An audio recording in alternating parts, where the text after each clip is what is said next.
அஸ்ஸலாமு அலைக்கும் வரஹ்மத்துல்லாஹி வபரகாத்துஹு.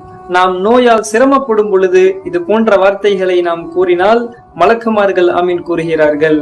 அதா இப்னு யசார் அவர்கள் அறிவிக்கிறார்கள், இதா மரிதல் அப்து பஅஸல்லாஹு இலைஹில் மலக்கைன். ஒரு அடியான் நோயாளியாகிவிட்டால் அவருக்காக அல்லாஹ் ரஹ்மத்தான 2 மலக்குமார்களை அல்லாஹ் அனுப்புகின்றான். அவர்கள் அந்த நோயாளியின் தலைமாட்டிலேயே இருப்பார்கள். அந்த அடியான் நோயின் சமயத்தில் பொறுமையாக இருந்து நல்ல வார்த்தைகளை கூறிக்கொண்டிருந்தால், ரப்பி இன்னி மஸ்ஸனிய துர்ரு வ அன்த அர்ஹமுர் ராஹிமீன், யா அல்லாஹ் எனக்கு நோய் ஏற்பட்டு விட்டது, நீதான் மிகவும் கருணையுடையவன். வஇதா மரிர்து ஃபஹுவ யஷ்ஃபீன், எனக்கு நோய் ஏற்பட்டு விட்டால் அவன்தான் என்னை குணப்படுத்துவான். இது போன்ற நல்ல வார்த்தைகளை அவர் கூறிக்கொண்டிருந்தால், அல்லாஹ்வை அவர் புகழ்ந்து கொண்டிருந்தால், அந்த நேரத்தில் அவர் துஆ கேட்டுக் கொண்டிருந்தால் மலக்குகள் அதை அல்லாஹ்விடம் எடுத்துச் செல்கிறார்கள். அல்லாஹ்வை அவர் புகழ்ந்து கொண்டிருக்கும் நேரத்தில் அவர் மரணித்து விட்டால் அன் உத்ஹிலஹுல் ஜன்னah, அவரை நான் சொர்க்கத்தில் சேர்க்கிறேன் என்று அல்லாஹ் கூறுகின்றான்.